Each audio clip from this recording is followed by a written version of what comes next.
Today we are going to be looking at some primary source documents to determine the answer to the question, how great was Alexander the Great? We'll start with a little bit of background knowledge from the background essay, and then you're going to hear some firsthand accounts of some of Alexander's actions, and you'll get to decide for yourself if Alexander truly was great. As you can see, we're going to start out with some background information from the background essay. And again, you can see the question we're looking at answering, how great was Alexander the Great? So what we're going to do today is we're going to talk to the text. We're going to annotate and mark up what we're reading so that it shows our thinking and gives a little bit more of background information. So here are some of the symbols you will see me use. If I write a check mark, it means yes, I've got it. It confirms my thinking. I know it. If you see me write a triangle, it means it changed my thinking. I'm a little bit confused by that, but perhaps I can believe it. If you're just plain confused, if I'm just plain confused, I'll put a question mark. If something surprises me, I will either put an exclamation point because it makes me go, oh, like when you're surprised, or I'll put CC, and I'll put both of those together so you can see this. Now, CC stands for contrasts and contradictions, which means it's the opposite of what you'd expect. If the author writes something and I don't know what he or she is trying to convey, I'll use ATIK, which means author thought I knew. That's when the author puts something in and I'm not quite sure what it means. Another thing I might put in is a QW for quoted words. If there's someone else's words that are used instead of the author's, I can stop and notice and think about why the author may have used someone else's words. Another thing that I might put down is EL. It stands for extreme or absolute language. It's usually saying that there's a hyperbole or there's an exaggeration, and you want to stop and think, well, why is the author exaggerating this? What is he or she trying to tell me? In addition to these symbols, you might see me write just my plain thoughts. I might draw pictures to show feelings. I might have some sort of connection. There's really no rules to what you do when you annotate, but these symbols will make it a little bit easier for me to show my thinking. So onward, how great was Alexander the Great? We'll start right here at the beginning. When we study the life of Alexander of Macedonia, we begin with a truth and a problem. I'm not sure exactly what that means, so I'll put a little question mark. We'll keep reading. The truth is that Alexander is one of the most famous people in history. I would agree with that, so I'll put a check mark, yes. The problem is that what we know about him is a mixture of fact and legend. Now, when I see the word legend, I think that it means it could be true, because sometimes a legend is true, or it might be exaggerated. So we're really not sure. So if we have a mixture of fact and legend, then we want to make sure that we know exactly what's true and we can make an informed decision. We do know that he was born in 356 BCE, more than 300 years before Jesus of Nazareth. That's what this means. BCE is another way to say BC, which is before Christ, and BCE is just a non-Christian way to say that. It stands for before Common Era. Now it says he's more than 300 years. He was born more than 300 years before Jesus of Nazareth in a kingdom on the edge of northern Greece called Macedonia. So if it's on northern Greece, that means it's above it because we know north is above. His father, King Philip of Macedonia, and his mother, Olympia, prepared Alexander for kingship by hiring the philosopher Aristotle. And we've heard of Aristotle before. We know that if he's a philosopher, it means he's a thinker. Okay, to teach him academic subjects, politics, sports, and warfare. Now, when I think about things that kids learn, warfare is not typically one, but I guess if you're preparing to be a king, then it's something you need to learn. With a start like this, Alexander developed a rather high opinion of himself. Author thought I knew what this means. Now, if you hear that someone has a rather high opinion of themselves, it usually means that perhaps that they're a snob or you might hear the phrase full of themselves, something like that. So it means that they're very confident, maybe even too much so. So backing up, Alexander developed a rather high opinion of himself, including the growing belief that he himself was a god. This is surprising to me. I don't know too many people, too many human beings that say, oh yeah, I'm a god. That just doesn't make sense to me. But apparently, Alexander really did have a high opinion of himself. Moving on now down the page, we'll start right here reading. During Alexander's boyhood, his father built the Macedonian army into a deadly fighting machine. So I guess that makes sense, because why else would you have an army? First, Philip used his army in the frightening Macedonian phalanx to conquer nearby Greek city-states.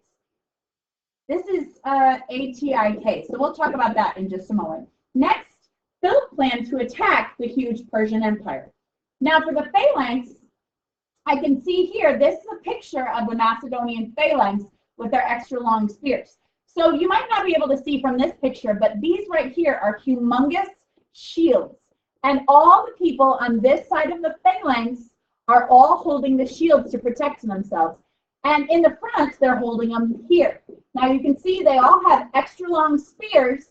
And so if they are coming towards their enemy here, they're going to stab them and poke them here before the enemies can even get to them. Even if they have armor or arrows that are flying this way, then the people in the center can use their big shields on the top to deflect those arrows and stay safe. If somebody in the front here is killed for whatever reason, the rest of the phalanx, the people in this row, would simply come forward and take their place. So that's a deadly phalanx. It just keeps coming. That's why it was so difficult to escape the phalanx. It was kind of like a gigantic porcupine, because you can see all of these people in the middle here are all holding their shields, or sorry, their spears up like this, and there may even be some in the back. So no matter what happens, someone is going to get you with a long spear. That's why the phalanx was so deadly. So it says, Alexander was eager to lead the attack himself. He would soon get his chance. Now, I'm not sure exactly what this means, but I bet we're going to find out. Philip was assassinated, this is HGWATG, author father knew, in 336 BCE. This is a number to tell you when it's happening. Okay? At the age of 20, Alexander inherited his father's kingdom and set out with the army to conquer Persia. Okay, when you inherit a kingdom, it means you get it because he was assassinated. This means that he was killed, usually on purpose by someone who did it with some sort of intention to kill the person in charge. Okay? At the time, Persia was probably the most powerful kingdom in the world. You may recall, as we studied in social studies, King Darius and Cyrus the Great built the Persian Empire, and it was a big, huge amount of land, and they were very, very powerful. This mattered little to Alexander. That means he didn't care. Using his disciplined cavalry and infantry, HGWATG, we're going to look these up, these are military terms, in bold ways, Alexander fought his way through lands controlled by Persia. So we're going to stop right there. Okay, so cavalry for HGWATG, it actually means a person on horseback. So I'm going to draw, as I mentioned. Now, don't make fun of my drawing because it's really just to help me remember, but hopefully your drawing of a horse is a little bit better than mine. So here's a horse, sort of. Maybe make it a little longer. There you go. Now it looks more like a horse, Mrs. Rainbow. All right. So using his disciplined cavalry and infantry, infantry means people who are shooting, and in this case, guns weren't readily available, so that means that it would usually be arrows. In both ways, he fought his way through lands controlled by Persia. Across Asia Minor, this is an example, this is the ancient name for the modern-day country of Turkey, which is a peninsula in the Mediterranean Sea, down the Mediterranean coast into Egypt, which is in Africa, and then east to Mesopotamia. There, and we've heard about Mesopotamia before, we've studied Egypt. There he defeated a huge Persian army at Gaugamela. The Persian king Darius was killed in the aftermath, and Alexander replaced him on the throne. So now Alexander is king. Okay, in fact, you could even say that Alexander is an emperor because he's got access to this whole empire, and he's actually fulfilled his father's dream of capturing the Persian Empire. Okay, come on back to the top of the page. We'll start reading right here. It says, instead of being satisfied with his expanded, that means bigger, it's made bigger, empire, Alexander pushed further eastward into lands no Greek had ever seen. He led his troops across Central Asia, fighting battles and establishing garrison towns along the way. Now, I am not sure I've ever heard this term before, so I'm going to use technology magic to look up garrison towns. Let's check. According to Google, a garrison town is a town that has troops permanently stationed in it. So permanently means always, and troops means army people. Okay, so that means a garrison town is a town that's set up that just has army people that are always there. So it's kind of taken over and run by those troops. Okay, so now that we know that garrison towns are troops stationed in one place. So Alexander is going through Central Asia. He's fighting, he's attacking, he's leaving soldiers there to kind of keep control of the places he's conquered. So it says, more than once, Alexander was at the front of an attack. This is a little surprising to me. I put contrasts and contradictions because you'd think that a leader would want to be in the back of the army because they wouldn't want to be in the front to be able to get killed. But apparently Alexander wanted in on the action, so he was constantly in the front of his army. Finally, at the Indus River in western India, and we've studied this, Alexander was stopped, not by any enemy, but by his own army. What? Which refused to go further. After 8 years of combat and conquest, Alexander reluctantly turned back. And reluctantly means he didn't want to. But apparently, his soldiers said, hey, Alexander, we've been on the road. We've been fighting and away from our families for 8 years. And we're ready to go back. So Alexander says, okay, fine, let's go back. Alexander returned to the Persian city of Susa, where he tried to unify his huge empire. Unify means bring together or make one. By taking Darius's daughter as his second wife and ordering his officers to marry Persian women. This is, again, a little surprising. I'm not sure I'd want to marry somebody just to bring two kingdoms or an empire together. Many Macedonians resented Alexander's attempts to join the two races. Resenters might be an ATIK for you. It means they were angry about it. They were thinking, why in the world where we have to marry someone we don't love just to bring this empire together? We're starting right here. Alexander's push to expand, remember again, that means to make bigger.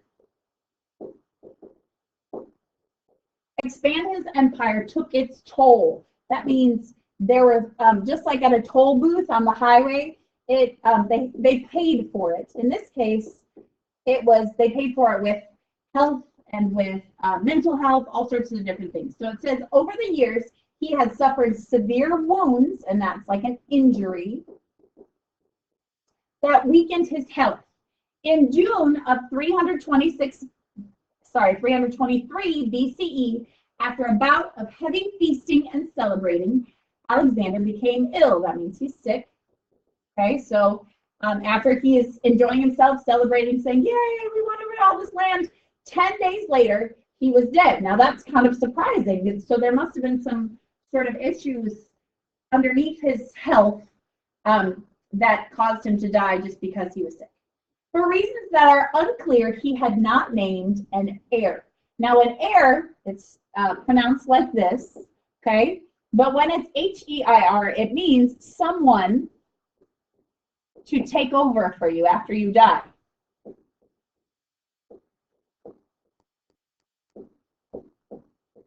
Alexander himself was the heir for his father, Philip II. He took over after he died.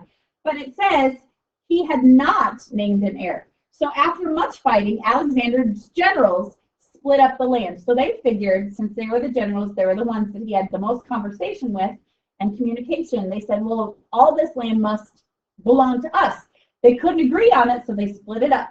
More quickly than it took to build the empire, it began to fall into pieces. And this is probably because of arguing amongst the generals and because there wasn't anyone quite as powerful or charismatic as Alexander.